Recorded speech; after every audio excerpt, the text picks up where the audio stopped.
अब क्या करते हैं, हम तो धन मांगने आते हैं और कहते हैं जो जन मेरी शरण है ताका हूँ मैं दास। अब दास देख लो किसा होया करे। दास किसे कहते हैं, दास की परिभाषा सुनाता हूँ।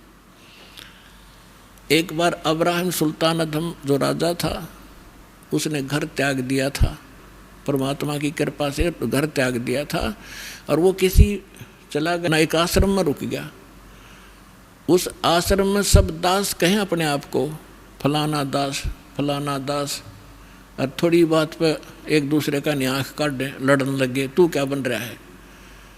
तब अब्राहिम सुल्तान अधम जिसकी दास कथा सुनाना जा रहा है, इसका थोड़ा सा लिंक बीच में और आ गया।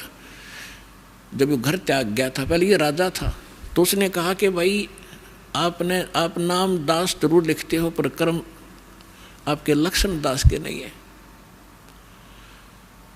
उन्होंने पूछा भाई क्या बात भगत जी, कैसे नहीं।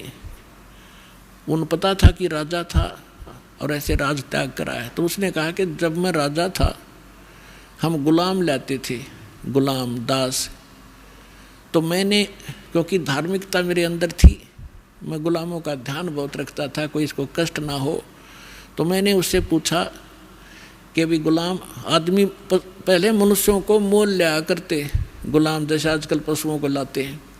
राजा लोग या सेठ साहूकारों के वहाँ वो नौकर रहा करते थे, उनको जो मर्जी झूठा कुटा टुकड़ा दे दिया, उनकी सब स्वतंत्रता समाप्त हो जाती थी और जो यस जो कह दिया वही करते थे, आगे यस कर सकते थे, नो नहीं। और उनकी सो इच्छा कुछ नहीं होती थी गुलाम की। तो अब्राहिम सुल्तान ने कहा कि मैंने उससे पूछा कि ए गुलाम तेरा क्या नाम है। उसने कहा कि दास को जिस नाम से पुकारोगे गुलाम का वही नाम होगा, हमारा कोई नाम नहीं होता। कोई बुंडा सुंडा गुंडा कुछ भी कहना हाजिर खड़ा पाऊंगा। आपको कौन सा भोजन रुचिकार है। कहने लगा दास की कोई इच्छा नहीं होती, जो झूठा कुठा दोगे हम उसी में संतुष्ट होते हैं।